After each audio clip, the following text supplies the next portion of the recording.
Le trading est une activité brutale. La statistique est connue. 90% des personnes qui entrent sur les marchés perdent leur argent dès les 6 premiers mois. Mais pourquoi? Est-ce un manque d'intelligence? Non. En réalité, les marchés accueillent tout le monde à bras ouverts, du moment que vous avez un peu d'argent à déposer, que vous soyez prêt ou non. Il existe un piège subtil qui capture même les esprits les plus brillants.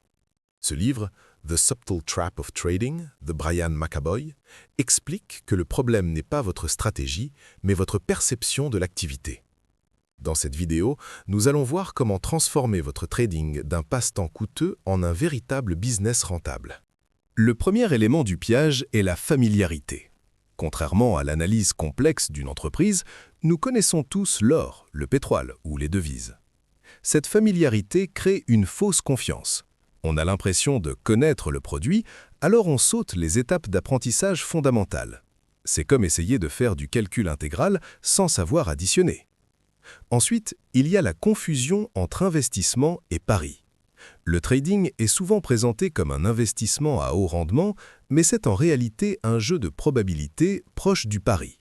Chaque fois que vous achetez un contrat, vous placez un pari contre quelqu'un qui parie l'inverse. Si vous ne traitez pas cela avec une discipline de fer, vous n'êtes pas un investisseur, vous êtes un parieur qui s'ignore. Pour réussir, vous devez changer radicalement de mentalité. Le trading doit être géré comme une entreprise. Une entreprise prospère possède 1. Une vision claire de ce qu'elle veut devenir, 2. Des politiques strictes, vos règles de trading, 3. Un système de comptabilité pour suivre chaque centime, 4. Une gestion des risques pour protéger ses actifs. L'erreur fatale est de traiter le trading comme un hobby. Les hobbies vous coûtent de l'argent. Les business vous en rapportent.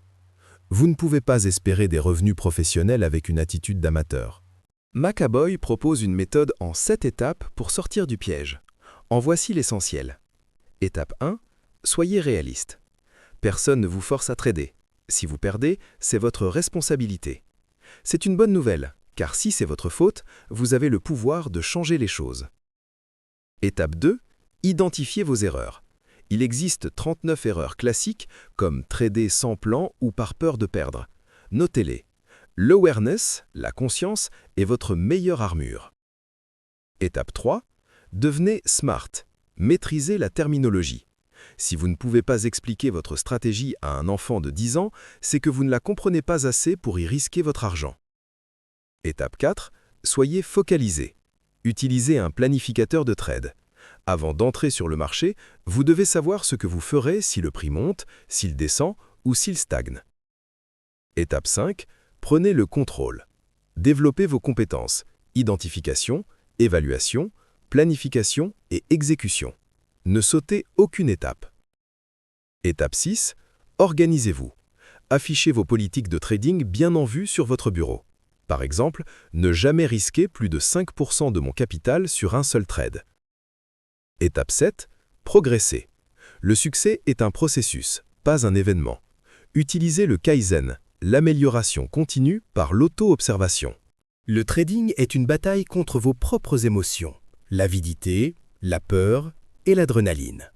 En suivant ces étapes, vous ne cherchez plus à battre le marché, mais à maîtriser votre propre exécution. Ne soyez pas parmi les 90% qui abandonnent. Soyez celui qui se prépare, qui s'organise et qui traite ses finances avec le respect qu'elles méritent. Si cette approche professionnelle vous parle, abonnez-vous. Dans la prochaine vidéo, nous détaillerons comment créer votre propre journal de trading pour analyser vos émotions en temps réel. D'ici là, tradez avec discipline.